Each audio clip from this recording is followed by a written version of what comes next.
Should we get on with Go. it? Shall we Let's do? go. Shall we? All right, let's get started. Oh, hang on a second. Here we go. Cheers. Oh, you got Cheers. Corona as well. Yes, Yeah, very look good. at that. Cheers. Hope you've not got one of those no alcohol ones again. I shall be watching. Yeah, Is it? Is it a no alcohol one?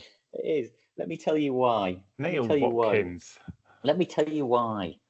Um, as soon as this call is finished, I have to take Mrs. Watkins away on a special weekend Oh, yes. because I'm in the doghouse, and it's going to cost me a lot of money to get out of the doghouse. So, What have so you I've got done to now? drive.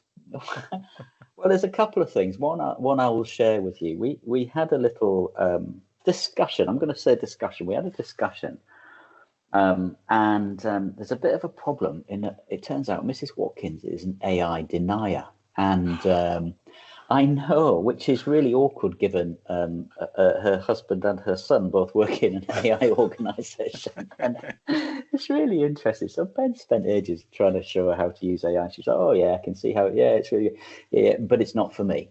And, It'll never catch on. it will never catch on. And so I was like, hang on a minute, it can do these things, it can do that thing. Yes, but it doesn't do them in the way that I want them to. And I was like, well, we could do that. She's like, yes, but it doesn't fit my process. And I went, oh, hang on a minute. Have you considered that actually it might be you that needs to change the process to fit AI, or AI is going to change the process for you, or it's going to speed up? And if other people in the organization are using AI, then, and if you haven't adapted, what are the implications for you? And I can't tell you the exact words that came out of her mouth, but anyway, I'm going away for the weekend. But it made me think quite a bit because I don't know if you remember, there was a really good book came out from a guy called Richard Susskind, I think it was, Yeah, that's called How right. to Think About AI. And he talked about different categories of people. And there's a category of people which is, oh, AI is great, but it's not for me. And she literally said those words. I can see how it would help other people and he used the exact same language. These people will say that. And you know, we've talked before about customers that we've got, or people that we've talked to, or managers in organisations that we've talked to. And go, oh yes, I can see how AI would be really good, but not it's not for us. Or Yeah, yeah, yeah. and Helen's view as well. I've got you know, on my spreadsheets, so all my cells are now color coded, and it's like that's brilliant. I mean, it's not so long since we weaned you off bloody post-it notes and coloured highlighter pens, is it? I mean, Staples' share price collapsed when she stopped using them. So, I so did actually, wonder if we had to build an AI tool that will write post-it notes and stick them to our wall. what we need is a little robot that comes along, goes ink, ink, and then colours it with a yellow highlighter pen and a green highlighter pen. So yeah, I'm in the doghouse, and I need to go and repair my marriage. So just sharing that with the audience. But yeah, that's the reason. Mrs. Watkins is an AI denier, and Well, she will not be convinced otherwise at the moment. So let's see whether a romantic candlelit dinner and a bottle of bubbly will help change her mind. But I don't have great hopes. it might Even my take sales skills aren't that good, Kieran. might change our mind temporarily, but it's, I mean, and the changing the workflow, changing your processes, I mean, that's the thing, isn't it? That's really the thing. And at the moment, no one's really talking about that. I think, I mean, I see McKinsey are talking about that more and more, which is great to see. But that is the world where everybody needs to think about, really. If you are redesigning your organization as an AI first organization from the bottom up today, how would you design it? Yeah, That's the really interesting stuff, because that is also, I mean, yes, there's going to be savings in jobs, of course there will be, but reality is you could make in housing the most amazing housing association, as we touched on before. You could have tenants being able to interact with an app, finding their own stuff. They do their own admin a lot of the time. That's what Amazon's clever thing was, really. I remember in the very early days of the internet, people talking about Amazon cleverly outsourced to you writing your own shipping label and running your own payment. yeah, that's So right. if you think about what was Print off your happening, own label. exactly, you used to have to phone up and someone would have to take it all through and write it down and create the label. You're doing Amazon have it, you doing it all for them. So, but I think so. So some of that world, but also just that, you know, the ability just to kind of cut through all of the delays. And let's face it, I mean, housing, education, applications for anything are all simply waiting for a bottleneck. Yeah, the theory of constraints, I think is the right indeed. term, isn't it? Yeah. But like they're just waiting to get over this bottleneck. So I think the faster people get their head around that, I think that's when you're really going to see AI making a massive difference. And I guess we've seen that in a few customers, haven't we? They kind of start to wake up to it once they start to use it, and they start to see the power. And we've got a couple of customers where we've just seen that usage go up and up, which is great. Even in one of the dare I say it, AI denying manager type organisations, they don't know that their team are actually using it much more than they actually are. So that is fascinating to me, and it kind of links to something that I watched. As you know, we're both fans of Nate B. Johns, who is our AI guru. Hello, And Nate, if you're listening. I bet he's not. He's got Yeah, I his own can't stuff imagine to do. you're I listening to can't us imagine. rattling on. Yeah, he did a great little session on Substack. I'll when I put the post out, I'll put the link in. But it was about the future of management, and there's been a lot of talk this week about companies flattening their hierarchy, getting rid of layers of management, and Mark Zuckerberg creating a virtual CEO to help manage the organization down. And what Nate was talking about was there's really three jobs to management. The first one's routing, so getting information in and making sure it goes to the right place and then gets handled correctly. The second was around sense making, so that kind of idea of understanding the signal in the noise, both top down, bottom up, and internally and externally.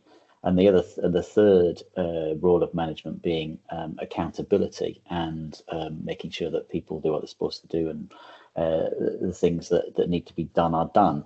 And I'd not heard of it kind of put in that way before, and obviously part of Nate's spills around how much of that is AIable, and the routing piece clearly can. We've already done the whole kind of messages in for housing associations and others. So how do we get messages in? Where do they go? Who deals with them? What categories? Which ones need to be escalated to a human? And all of that good stuff. I think I was thinking about the sense making stuff, because this is really interesting. This is back to the corporate knowledge stuff where, if somebody leaves your organization, their corporate knowledge just walks out with them. There's no way of capturing that unless you've kept everything in a rag. And then the final thing around accountability, that whole piece about, can you outsource accountability to AI, and people say no, you can't. But interestingly enough, that whole AI, a human in the loop. And we've talked before about one of our customers that says we want AI in the loop. We don't want the human sending anything out unless it's been through the AI, to make sure that it's both sense checked correct and then the tone is correct. Because actually, one of the challenges for some organisations is that the responses that they're giving back to customer inquiries get them into more trouble than it actually solves, because either something's gone slightly wrong, or they've mishandled or misunderstood something, and then it just escalates into a full-blown complaint that causes more cost and issue than it should have been. So yeah, it's been quite challenging for me on the old thought processes about organizations stuff this week, because not least, as I say, because I'm still in the doghouse, but hopefully by next week I'll be out. I'll let you know. Well, good luck with this weekend then. I think you're right to try and throw money at the problem. at least smooth some of the way, and then a lot of humility. Interesting on your routing point, for there really this week, talking to one of our large housing association clients about their experience using KnowledgeFlow, and kind of seeing what where we can make improvements or indeed add new tools. And one of the things that is really interesting, the person that's sort of leading the rollout or the training, said she observed that what happens in, and I'm sure this is very common in lots of organizations, frontline team, customer inquiry team, comms center team, whatever, is receiving a perhaps slightly unusual problem for a repair, let's say. I'm just sort of example really, that they've got to find who is responsible for these repairs. Boilers, presumably they know, because they must happen 100 times a day in big housing associations. Anyway, so you got to go, right, who is responsible for this thing? You ask some colleagues, have a hunt about, find somebody, send them an email, what she said is then 3 days go past and you get an email back or note back saying, no, not me. They have a 5-day service level agreement on responding, and now 3 days have gone.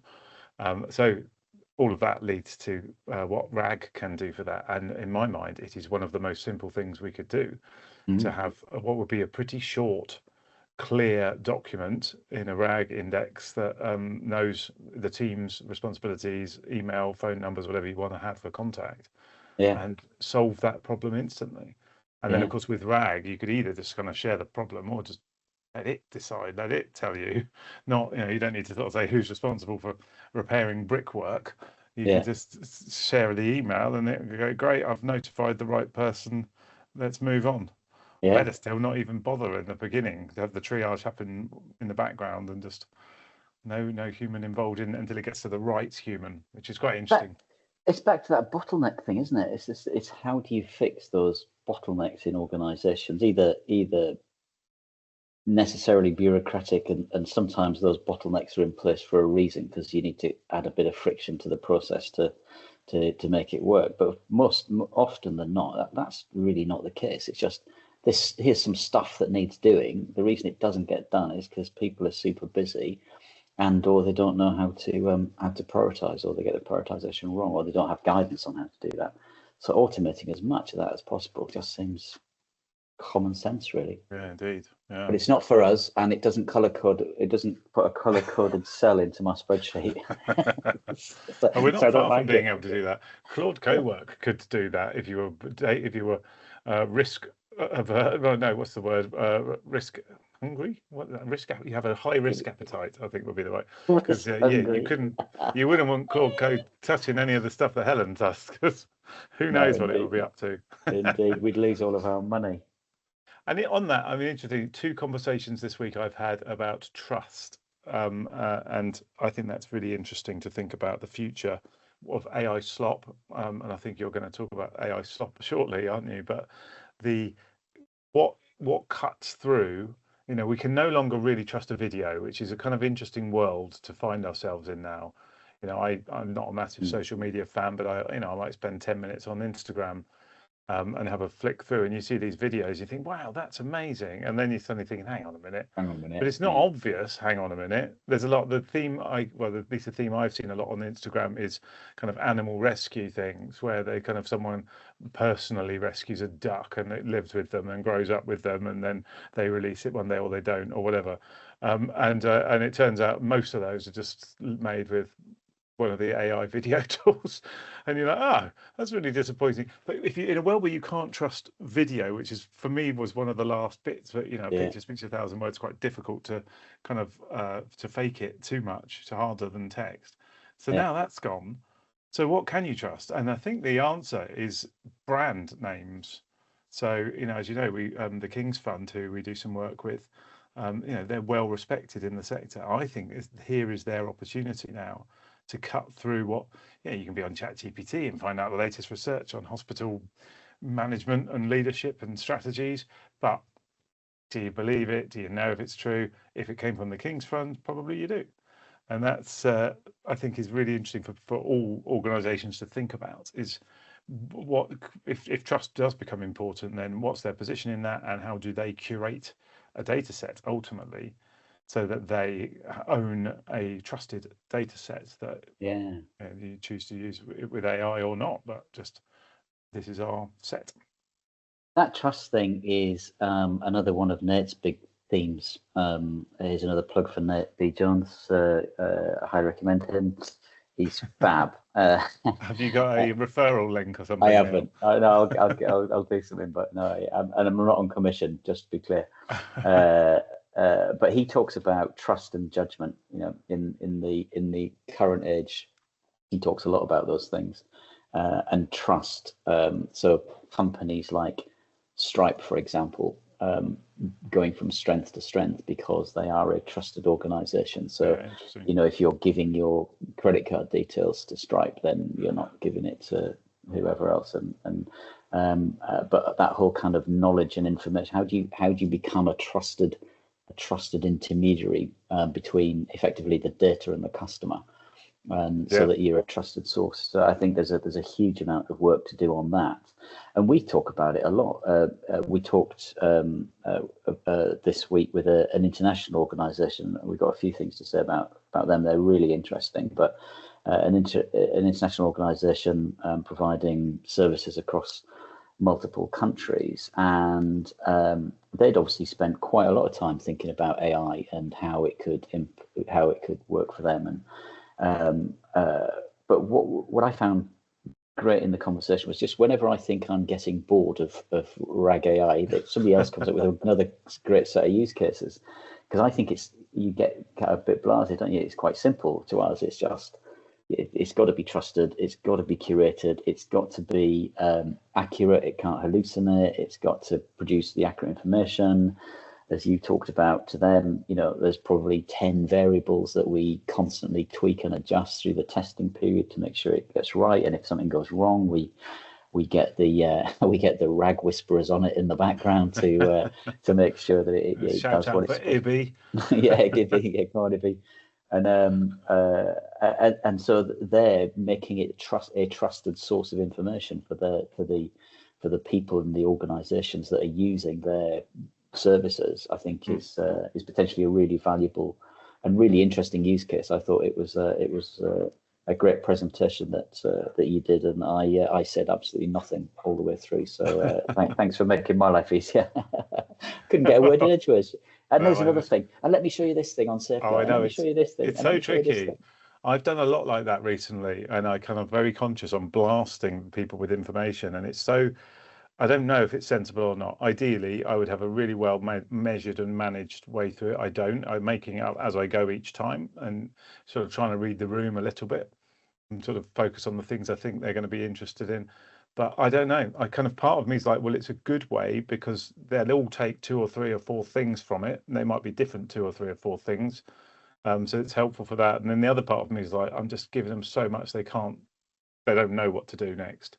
Yeah. So it's very, I struggle over the sales of this stuff. It's very different, consultants selling consultancy, ultimately you're kind of selling a recommendation, a bit of a kind of model or theory, methodology or something to solve a problem. Whereas maybe there is a sort of learning from that in trying to pitch this. Whereas this tends to be more kind of look what's possible. Let me show off what our platform can do. And hopefully some of it sticks. But I think they're interesting. Go on, sorry. No, after you. I was going to say, I think they're interesting, that organisation, because what they sort of, so they're an international they're funded by sort of charity money. I was trying to find the right word for that, but I can't think of it. But they're funded to then go and do various programs in the world, and they might sort of go to sort of 4 or 5 kind of countries that are struggling and do something in teacher education or all kinds of different areas. And the idea that potentially that came with KnowledgeFlow, an AI platform, that they then are in control of the data in the background. I nearly said their name. That's their data in the background that is trusted and driving the right outcomes, helping people to sort of do the right thing by whatever their program ambitions and aims are. I think that's really interesting, and the learning that you could run across the group, if they've got 30 of these things at a time in different schools, universities, different countries or whatever, you could have them all on the one platform with the right tools built within KnowledgeFlow to do whatever those need to happen with the right data. Really interesting. And you could add in things like the sentiment analysis, so you can see when people are frustrated. And you can see when what they like and all of that stuff, and the safeguarding piece, of course, which we've talked about before, which I think is just super important and not made enough of. What I was just going to say was in the sort of the classical software sales theory literature, it all talks about you shouldn't say anything until you've understood their questions and their problems, and you understand how what they're thinking about these problems, so that you can then adapt your tool to them. Actually, it's very different with AI, I think, just because it's just so many. It's a bit like the conversation we had with these guys. We were on for 45 minutes, and at least half of that was them talking. And have you thought about doing this? And now we could do that, and we could do the other. So it's really it's a much more it's much more kind of organic than kind of a structured sales process, I would suggest. So yeah. Anyway, I'm not sure you can stick to the script anyway. You're always off all over the bloody place. So Indeed. I don't know what I'm going to say next most of the time. So it's the thought of actually trying to, and I'll write notes down before and then completely ignore them. So it's like I really just have to just go and show hopefully my passion, and as you know, I am happiest arguably thinking on my feet, because I don't really do a lot of the work outside of there. So yeah, you need that adrenaline rush of what are we going to do now? I do, yeah. Shall I tell you about Mythos? Go on talk about that now. Yeah, let's talk about Mythos. So Anthropic's latest model, Mythos, which has been in the news quite prolifically as the model that's so powerful you're not allowed to have it. And I've been reading some stuff around that some scathing remarks saying what a lot of nonsense. They are just lining up for an IPO. And it's really interesting to know. I mean, who knows which side of that? Maybe Anthropic probably know. But what amazing marketing if it is about the IPO and you're just basically saying, no, we've got this amazing model and you're not allowed it. Because as you know, there is nothing quite as much as being told you're not allowed something. Like, what is it? Show it to me. Can I just have a look? Yeah. Well, the first thing most people want it, so they get right. The first thing we're going to do is we're going to see if we can break into our own systems, and then the second thing we're going to do is try and break into everybody else's systems. Actually, some people do it the other way around, won't they? So yeah, indeed. But and that's so apparently for our audience, if they haven't followed the news, apparently Mythos did in its very first outing to a 0-day attack. So that means effectively 0-day attacks is a serious attack that you have 0 days to fix, is where it comes from apparently. So you now have to it's already happened, you've got to fix it immediately, and it managed to do that in all of the major operating systems. So that's Apple's, that's Windows, that was Google's, everybody's just managed to do that in minutes. So if that is true, that is clearly quite concerning. But even if it's not, it's very good for the marketing, isn't it? I mean, I heard I was at lunchtime. I just had the radio on while I was making my lunch, and there was something on about the CEO of Barclays saying, we need to take account of this is our new world, and we need to be thinking about data security. He's absolutely right there, but it's all because of the Mythos thing. So yeah. Brilliant piece of marketing. If only I was that good at marketing, then I wouldn't be drinking non-alcoholic beer and having to throw money at my other problems. You'd have your driver coming to collect you. Correct, that's right. Very good. Now, you've been dealing with a lot of security questions this week. Yeah, speaking of security, it's a good beautiful little segue. It's like we planned it here, which clearly we didn't. So it's pretty obvious. Yes, I have, and it's kind of linked to the trust and the AI slop pieces, really, isn't it? It's just like we've got a customer who basically they want to use KnowledgeFlow. They're very keen to get going. Interestingly enough, they went through multiple demos. We didn't think they were going to go ahead. They chose to, which is great. But we've had 5 questionnaires from 3 different people in their organization. 3 of those questionnaires are related to data security. Lots of the questions overlap. Lots of the questions are clearly AI slop generated from ChatGPT. And you can tell just by A, the tone of the question, and B, the spelling and the usual M-dashes things that the people just leave in. So they've just gone onto ChatGPT or other LLMs are available and gone, right, I want to make sure that I've got my backside covered with these, what do I need to ask? How do I sink this company with questions? How do I really depress their team? And seriously, we probably so there's been at least 5 sets of eyes on it from our organization. We've probably spent 20 hours responding to these questions.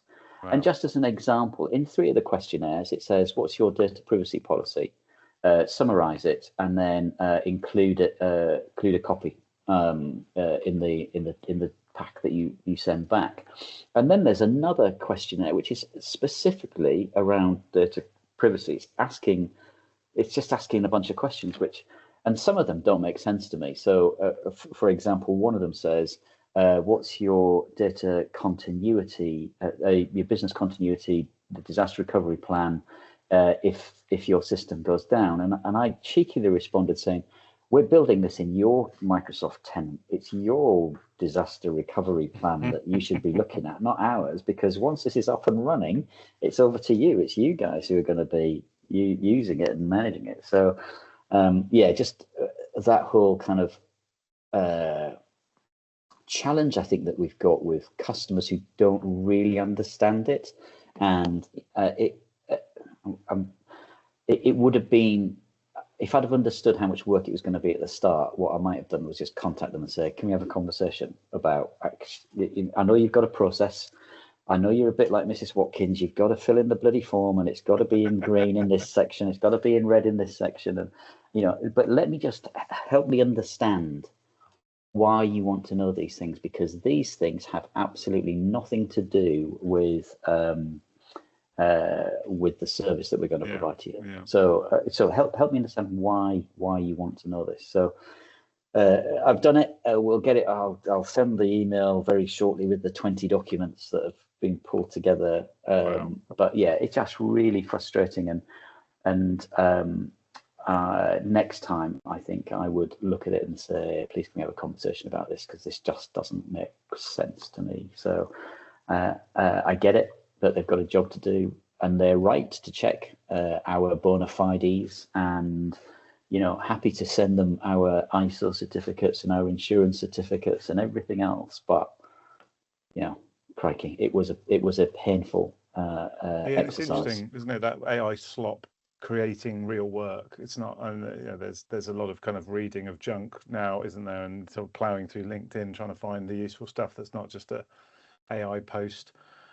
But yeah, when it's down to this kind of stuff, which is just frustrating, and answering questions that are not relevant, and ultimately because of the other side being in a place where they're not knowledgeable enough about what they're doing or what they're buying, and therefore just making it out in belt and braces, get ChatGPT to write it for you. Interesting. But what we should be doing, of course, I believe there's a phrase of cobbler's children here, isn't there? Because we have the ability to have, as you have said many times, with quite some force this week, I think. It's got more forceful as the week's gone on. I think so. Because I mean, how many internal RAGs assistants do we have? I know we must have 30 or 40 ourselves, all built for various things to help us do our sort of prompt analysis or whatever, bid response or whatever. But yeah, we definitely need a RAG on just security. We've got one. I've had a message this afternoon to say it's up and running. So, is it in our KnowledgeFlow? I haven't seen. I was too busy responding to the bloody other documents. I'm going to check that out of the. I've got our KnowledgeFlow up here at the moment. So LAI security, yes. Yeah. Is our policy on data retention. See what it makes of that. Oh, it's answering me. Thinking. Yeah, there we go. Yeah, no, it's good. We've got 4 sources cited in the referencing, only for the necessary period. It's deleted in line with our retention policies. Yeah, okay. Oh, nice. Yeah, good. There you go. You're sorted now. You've been outsourced. Do you know what? I'd be delighted if I was. It's that kind of nonsense that I should really be helping. So no, if that's good, if the team have already done that, then to be fair, I only gave them that. I'm going to say in polite instruction at about 4 o'clock yesterday afternoon. So if it's up and running and they've done and got it sorted, then good for them. So yeah, that's very cool. Yeah. Good stuff. I've got a couple of other bits and products of the week, of course. So if our listener can start to think about their jingle that they're going to play, I'm going to first talk about something else to give you a proper time to consider. I went too early. I think you'll need a fairly dramatic jingle this week. I think something that's quite impactful, sort of building to a crescendo, perhaps. So if that gives you a clue. So I was reading an article about Goldman Sachs saying AI companies are now moving more to pricing. I'll ever end our problem on pricing, but pricing based on outcomes or based on usage. So usage has been around for quite a bit. Most of the AI companies have been very similar to software companies, as you know, going per, as you call it, belly buttons. but per seat licensing.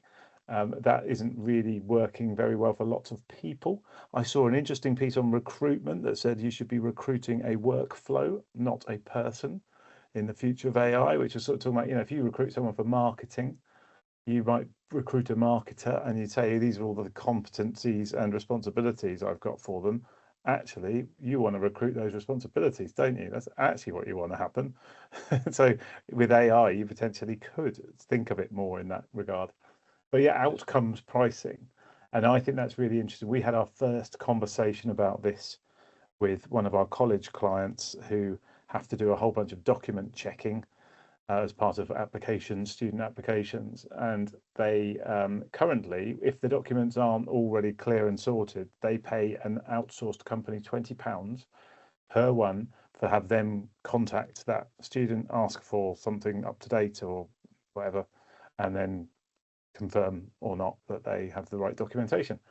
I Wow. think we built a product that Donald put together that can do all of that. It effectively checks whatever JPEG or PNG file you've uploaded against whatever you've written in your application. So it checks that things are in date. It can do a little bit of, is this actually a real one versus a fake one, but that's quite difficult because you kind of don't know all of the different certificates you might be looking at internationally. Yeah. Yeah. But it can do all of that and it does it instantly. So literally the minute you put your application in, you press send of your application, it will have checked it and confirmed or not whether you need more evidence.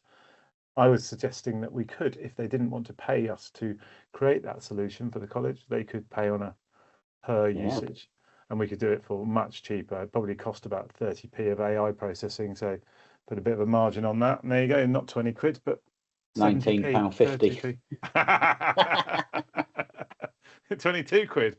Yeah, that's right. But it is done by AI, so you'll be able to say that. So that's interesting.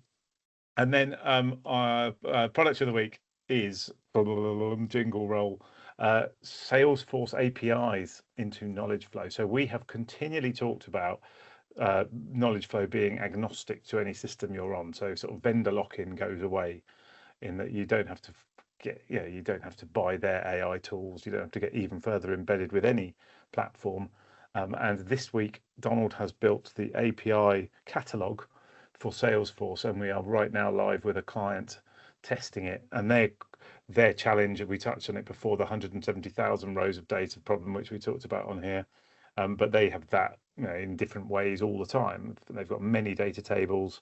Trying to get simple answers for most staff in their organization basically isn't possible, because there's a handful that know how to get in and write a little dashboard or a report or whatever, and to get them to do your thing, mostly your thing isn't worth it because it's a one-off thing that right now it'd be really helpful to know.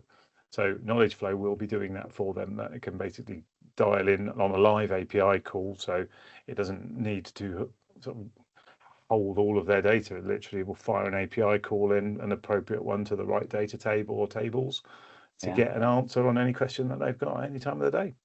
That's brilliant. An organization that I used to work for, they used Salesforce, and it's quite a while ago now, but I seem to remember the licenses being something ridiculous, like 80 quid a month or something. And I think it's, and then because no one could, because the back end is so, because the reporting function is so difficult, getting those cross table reports out is really hard. And they paid quite a lot of money, tens of thousands of pounds, to an organization to write a bunch of bespoke processes and reports for them. And but in this scenario, you can imagine there's going to be some challenges, because as soon as people like Salesforce clock on to the fact that people are using API calls to manage their data in a different way, they're going to be going, hang on a minute, we're not getting the belly button payment, we're going to want some API call payments. But in the meantime, it means that managers can just, and decision makers, instead of having to wait for a report or get somebody else to do it, instant access to your information is just brilliant. And that whole discipline of natural language querying, which is what it's termed in AI, I think is, I mean, if you just think about any time you've ever had a report from somebody, any single report that is a kind of moment in time, here's how things are today, sales, invoice payments, whatever it might be, and you get the very first thing you always do is go, well, why is that like that? And then you go back to the analyst, if you're in a big organization, has to then redo another one. And if you're the CEO, you might get that the same day. If you're anyone else, you're probably never going to get it. Whereas with natural language querying, you can say, why is that like that? And it will have a crack. And if the data's there, it will give you an answer. Sometimes that's not there. So that's really cool. So well done to Donald and Ibby for getting that one over the line.